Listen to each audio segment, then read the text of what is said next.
Assalamualaikum warahmatullahi wabarakatuh. Perkenalkan, nama saya Nurtiastuti Edi dengan NIM 180205076 dari kelas 18A2, Prodi D3 Rekam Medis dan Informasi Kesehatan, Fakultas Ilmu Kesehatan, Universitas Duta Bangsa akan menjelaskan sedikit materi tentang anatomi, fisiologi, dan patofisiologi sistem reproduksi wanita. Organ reproduksi wanita. Organ reproduksi wanita dibagi menjadi dua, yaitu organ kelamin dalam dan organ kelamin luar.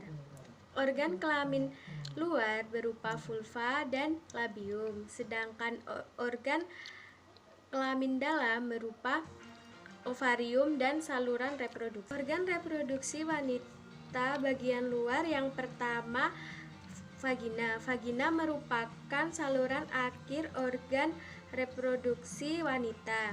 Di dalam vagina terdapat banyak lendir yang dihasilkan oleh kelenjar Bartholin. Yang kedua adalah vulva. Vulva merupakan celah paling luar dari alat kelamin wanita. Di dalam vulva terdapat saluran urin dan saluran reproduksi. Selanjutnya, organ reproduksi bagian dalam. Yang pertama, ovarium.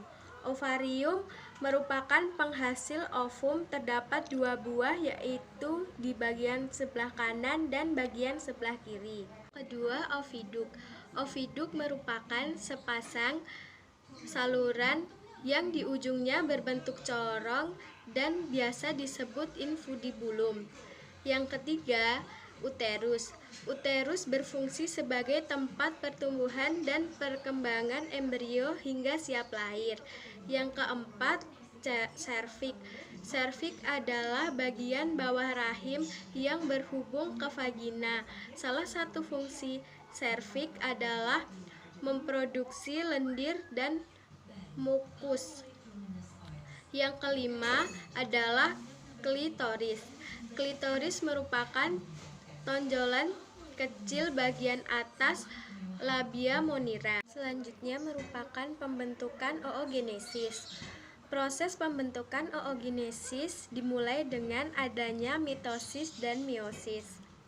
Oogenium akan matang dan bermitosis menjadi oosit primer, dan oosit primer akan bermeiosis menjadi dua bagian, yang pertama oosit sekunder dan yang kedua badan polar. Oosit sekunder akan berpecah menjadi oodit dan badan polar. Setelah itu, oodit akan berkembang dan menjadi ovum, sedangkan badan polar akan hilang. Selanjutnya, menstruasi. Menstruasi adalah proses keluarnya darah dari vagina yang terjadi akibat siklus bulanan alami pada tubuh wanita. Siklus ini merupakan proses organ reproduksi wanita untuk siap jika terjadi kehamilan. Persiapan ini ditandai dengan penebalan dinding rahim atau endometrium yang berisi pembuluh darah. Beberapa hormon yang mempengaruhi menstruasi. Yang pertama, hormon GnRH. Hormon GnRH dikeluarkan dari hipotalamus yang kemudian memicu hipofisis anterior untuk mengeluarkan hormon FSH. Yang kedua, hormon FSH. Hormon FSH memicu pematangan folikel di dalam ovarium. Selanjutnya, yang ketiga adalah LH. LH mengakibatkan ovulasi dan memicu korpus luteum untuk mensintesis. Yang keempat, estrogen dan progesteron memberi tanda kepada hipofisis untuk mengeluarkan hormon LH. Yang kelima, progesteron menebalkan endometrium. Dan juga terdapat beberapa fase menstruasi. Yang pertama, fase folikel. Yang kedua, fase estrus. Yang ketiga, fase luteal. Dan yang keempat, fase menstruasi. Dapat 3 siklus menstruasi. Yang pertama, fase praovulasi, yang kedua fase ovulasi, dan yang ketiga fase pasca ovulasi. Fase praovulasi, pada fase ini siklus menstruasi ovum yang ada di dalam ovarium terbentuk dan mulai mematangkan diri. Pematangan sel telur pada ovum dipengaruhi oleh hormon estrogen. Sel telur di dalamnya akan semakin matang. Siklus menstruasi pada fase ini berlangsung selama 7 hingga 13 hari. Yang kedua adalah fase ovulasi, merupakan proses yang terjadi di dalam siklus menstruasi wanita. Pada proses ini, folikel yang matang akan pecah dan mengeluarkan sel telur ke tuba Fallopi untuk dibuahi. Pada tahapan ini, lapisan rahim telah menebal dan mempersiapkan sel telur untuk dibuahi. Juga merupakan pasca ovulasi. Dalam siklus ini, menstruasi di mana ovum mengalami kemunduran jika pembuahan tidak terjadi. Pada fase ini, hormon progesteron mengalami kenaikan sehingga menyebabkan dinding endometrium semakin menebal. Bila terjadi pembuahan sel telur oleh sperma, maka zigot yang terbentuk akan melakukan penanaman atau transplasti pada endometrium. Pantang berkala adalah metode kontrasepsi sederhana yang dilakukan oleh pasangan suami istri dengan tidak melakukan hubungan seksual selama masa subur atau ovulasi. Manfaat kontrasepsi ini adalah sebagai alat pengendali kelahiran atau kehamilan.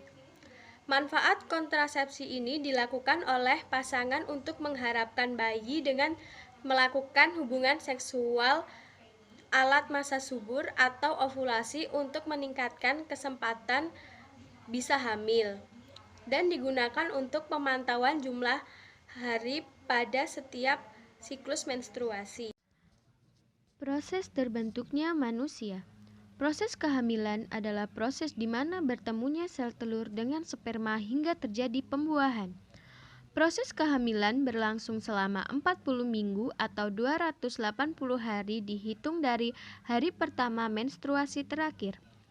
Usia kehamilan adalah 38 minggu dihitung dengan alat kontrasepsi atau tanggal bersatunya sel telur dengan sperma yang terjadi 2 minggu setelahnya. Trimester pertama, minggu pertama sampai ke-12, dalam fase ini ada 3 periode penting pembuahan mulai dari periode germinal sampai periode terbentuknya fetus. Periode germinal, minggu pertama sampai ketiga, periode ini melakukan proses pembuahan telur sperma yang terjadi pada minggu kedua dari hari pertama menstruasi terakhir.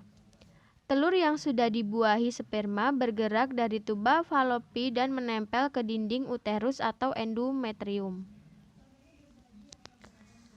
Periode embrio, minggu ketiga sampai ke-8, proses di mana sistem syaraf pusat organ-organ utama dan struktur anatomi mulai terbentuk, seperti mata, mulut, dan lidah. Sedangkan hati mulai memproduksi sel darah. Janin mulai berukuran 1,3 cm dengan kepala yang besar. Periode Fets, minggu 9 sampai 12. Periode di mana organ penting terus bertumbuh dengan cepat dan saling berkaitan dan beraktivitas otak sangat tinggi. Trimester kedua, minggu 12 sampai 24. Pada trimester kedua ini terjadi peningkatan perkembangan janin. Pada minggu ke-18 terjadi kesempurnaan janin, jaringan kuku, kulit dan rambut berkembang mengeras pada minggu ke-20 sampai 21. Indera penglihatan dan pendengaran janin mulai berfungsi, kelopak mata sudah dapat membuka dan menutup. Janin atau fetus mulai tampak sebagai sosok manusia dengan panjang kurang lebih 30 cm. Trimester ketiga, minggu 24 sampai 40. Dalam trimester ini, semua organ tubuh tumbuh dengan sempurna. Janin menunjukkan aktivitas motorik yang terkoordinasi seperti menendang atau menonjok, serta sudah memiliki periode tidur dan bangun. Paru-paru berkembang pesat menjadi sempurna.